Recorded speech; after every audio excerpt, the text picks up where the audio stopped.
Çöreğiniz sert olur ya da ertesi gün bayatlıyorsa bu tarif tam size göre. Bugün ev yapımı yumuşacık ve tam kıvamında bir çörek hazırlıyoruz.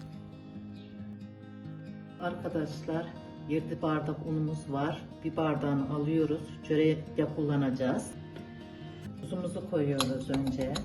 Yumurtamızı, bir bardak ılık süt, bir bardak ılık su, kaşık yardımıyla iyice çırpıyoruz. Çırpma işimiz bitti. Şimdi ununu yavaş yavaş ilave ediyorum. Şimdi de kabartma tozuyla şekerli vanilyamızı ekliyoruz. Yavaş yavaş yoğuruyoruz.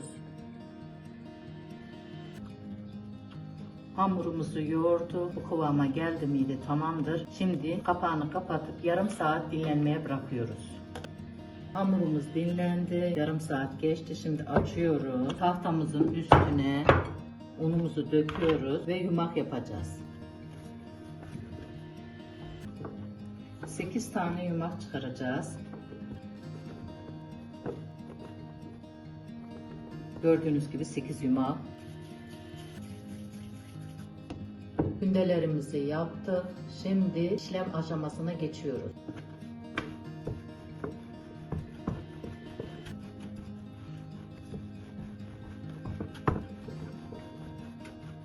Kündelerimizin hepsini böyle açıyoruz bu şekilde.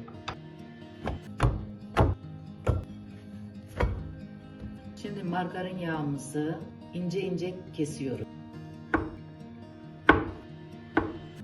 Yağlarımızı bu şekilde yağımıza yapıştırıyoruz ki dışına akmasın, çıkmasın. Bakın bu şekil. Bir tane de bu kısmına, iç kısmına koyuyoruz ve kapatıyoruz hamurumuzu. Bakın bu şekilde hepsini yapıyoruz.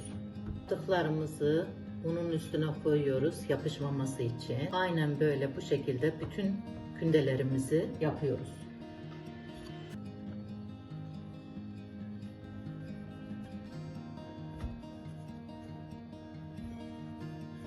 Bakın ocağımızı yakıyoruz. Bir kaşık margarin yağı koyduk içine. Bunu eriteceğiz. Çöreklerin tavamıza yapışmaması için. Artık çöreklerimizi açmaya başlayalım. Arkadaşlar bu çörek diğerleri gibi değil. Önce böyle yapacağız. Çevire çevire. İçinde yağ olduğu için çok bastırmadan düzgün bir şekilde açmaya çalışacağız.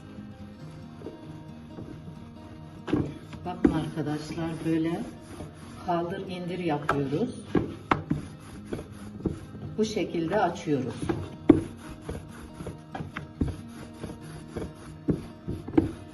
Bakın tavamız kızdı. Şimdi çöreğimizi içine atıyoruz.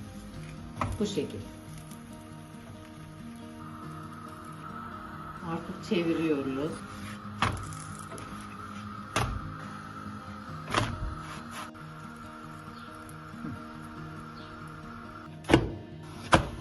Servise hazır. Siz olsanız yanına çay mı, ayran mı tercih edersiniz? Tarif hoşunuza gittiyse videoyu beğenip kanala destek olabilirsiniz.